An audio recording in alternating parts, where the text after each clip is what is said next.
التوتر والقلق اللي حاصل دلوقتي بين مصر ودولة الكيان الخريان سببه بسيط جدا، سببه ان مصر الدولة الوحيدة اللي تقدر تمنع موضوع التهجير. يعني كل اللي بيخططوا له دولة الكيان الخريان بيجي عند الحدود المصرية ويقف، علشان البلد دي مش بتتساوم ومش بتبيع، ومصر مش عايزة حرب. مصر دولة بتحب السلام، بس لو الحرب اتفرضت عليها بلدنا مستعدة لها كويس قوي. ولا تحبوا نطلع البيجامات الكاستور من الدولاب؟ احنا جاهزين لأي سيناريو. ومش عايز اقول لك على التقيلة بقى، انا بس كنت عايز افكر السيد بيبيه النتن بتاع دولة الكيان الخريان ان المسافة من العريش لتل انابيب 100 كيلو بس يا بيبيه. يعني نصحى بدري نحضر الشنط والدبابات 5 دقايق نكون عندك. صدقني والله العظيم مش هنتاخر، 5 دقايق اكون عندك على طول. طب اقول لك البس واجهز وما تقلقش، دقيقتين وتكون اتمسحت من على الخريطه. عايز اقول لك برضو ان المسافه من مصر لايلات 500 متر يا معلم، يعني نقله واحده بس بالعربيه النص نقل يكونوا عندكم في دقيقتين اقسم بالله، ونحمل عليها رجاله من على المزلقان ومش محتاجه جيش، نروح نخلص والعربيه ترجع باللي عليها سليمه، مش هيبقى فيها غير الكاوتش اللي قداماني بس هو اللي مفسي. وكل ده بسبب ان احنا خابطين مجندات من بتوع اسراء من ورا بقى، وهم بيرقصوا كده بطيبه قلبهم الرقصات بتاعتهم دي، فالكاوتش بتاع النص نقل اللي قداماني اتحك في الرفرف بتاعهم الوراني، فالكاوتشات فست. وكل ده واحنا فاكرين المجندات هي اللي فست. بس انتوا ريحتكم يا اسراء فايحه قوي، في ريحه نتنه معفنه في الشرق الاوسط كله، فقلنا الكاوتشات بتاعت النص نقل بتاعتنا باظت يعني وفست، مش مشكله يا سيدي، خدت الكيان الخريان وراح. طب تعالى بقى بالمره نتكلم عن الغاز اللي انتوا عاملين عليه فيلم. هو انت يا بيبيه يا نتن فاكر ان انت كده ماسك على مصر ورق الضغط؟ يا ابني انت لو عندك قلب جامد كده دكر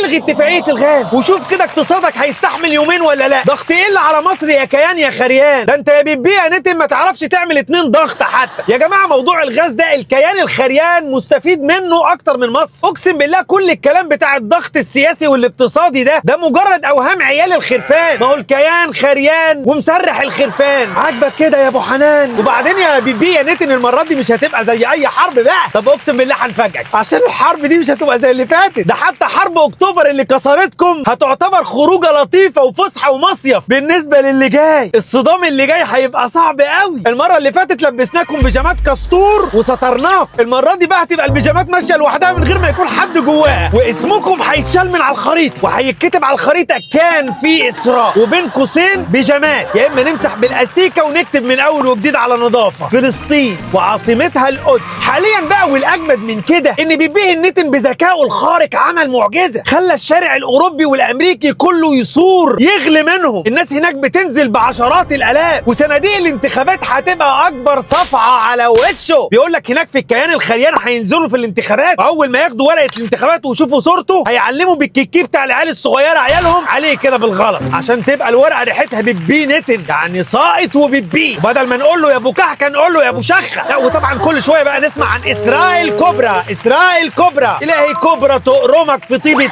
قلبك، ومخططات توراتيه وحنبل بالسجق وفقاقيع الهواء. يا ابني دي هلاوس يا بيبيه يا نتن، لازم تروح تكشف. ساره عامله لك عمل وحطهولك في البروستاتا، ده انت مش قادر تحكم على مساحات صغيره بتاعت مستوطنات غزه اللي هي قد الملاعب المفتوحه عندنا في القاهره.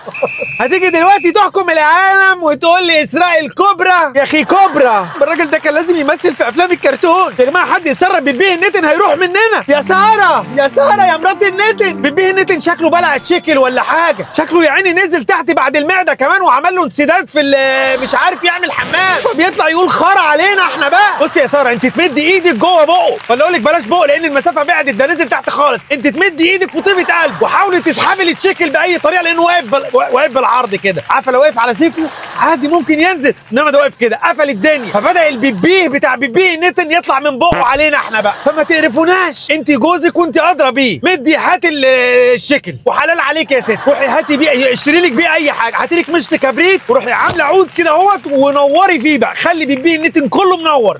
ما نورش حطي من الغاز بقى اللي هو ايه عايز يوقف الصفقه بتاعته. انتوا ما شاء الله عندكم الغاز كتير، عايزين اسراء كلها منوره كده، خليه كده الشعله تحترق من اجل الاخرين، لان الاخرين المدنيين خلاص بقى ضدوا منه وهينزلوا ويعلموا على صورته بالكيكي بتاع العيال الصغيره. احلى حاجه ان دوله الكيان الخريان عمرها ما واجهت جيش نظامي، طول عمرها بتضرب في مدنيين وجماعه مستخبيه، عيال صغيره ماشيه في الشارع، واحده ست ماشيه لوحدها، عامل زي عيل خريان في حته كده وعامل نفسه هو ذكر المنطقه عشان المنطقه كلها عيال صغيره، ويقعد يتسلى عليهم بقى، يتف عليهم من البلكونه، ينزل عليهم ميه من المزراب، يخطف اكياس شيبسي من العيال الصغيره ويجري، ولو جاله حد من بره هيديله على قفاه. ليه؟ لانه خريان مدريان. لكن يا بيبيه النتن لو قررت انك تستفز الجيوش الكبيره اللي في المنطقه زي الجيش المصري، الجيش التركي، ساعتها الجيم هيخلص بسرعه، وهيخلص بقى الوهم بتاع الجيش الذي لا يقهر اللي عمالين تصدعونا بيه من سنين. انا بقى من رايي يا بيبيه يا نتن تاخد النصيحه دي مني، وصدقني محدش هيقول لك الكلام اللي انا بقوله ده، كل العالم هيبخل عليك في الكلام ده. معلش اي نعم انا ما بحبكش، بس خد بقى النصيحه دي، انت تجيب لك شيخ من بتوع الاخوان حبايبك طبعا، خليه يبخر لكم البيت ويبخر لك بالمره الطاقيه الصغيره اللي انت بتلبسها اللي شبه نص رغيف البلدي دي اللي بتحطها على دماغك، خليها تشم ريحه البخور، لان انتوا يا ابني محسودين. هو مش معقول كل الضرب على قفاكوا دوت، لا انتوا كده محسودين. ناس بصلكوا في اكل عيشكم بصراحه، بصلكوا في ارضكم اللي انتوا سارقينها، انتوا معمول لكم عمل